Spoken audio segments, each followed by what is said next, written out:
Hello बंधुगण चलतु आज पखाड़ भात खाइबा। तो बहुत दिन है पखाड़ भात खिया है। आज मु फास्ट करी ए मासरे पखाड़ भात खाइबी।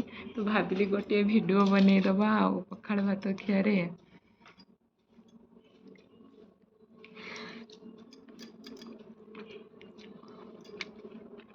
पखाड़ भात सांग को आलू कषा गरम गरम ता सहित पियाज विथ रसुण आउ किछि नहले चलिबो।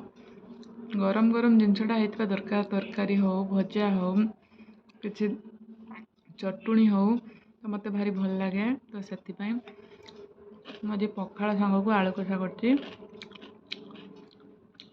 बहुत सुंदर लगुच। पागटा भी पूरा ठीक अच्छी पखाड़ खायापी।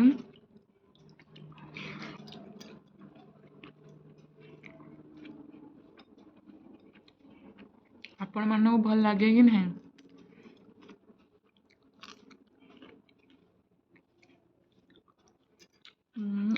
बहुत टेस्टी है आलू कषा।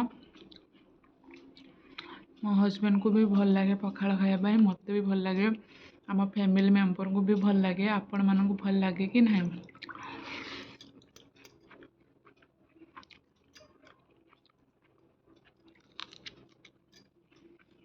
आलू कषा गोटे बहुत भल जिनसटी है। तो बेसी कर छणा छणी खाइबा को भल लगे। मत किंतु पखाड़ रे भल लगे।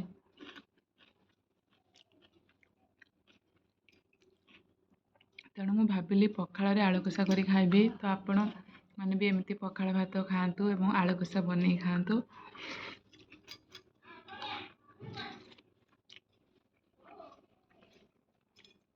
जदि आपण को मोर पखाड़ भात खिया पसंद आसता है प्लीज़ मोर चैनल को सब्सक्राइब करेंगे।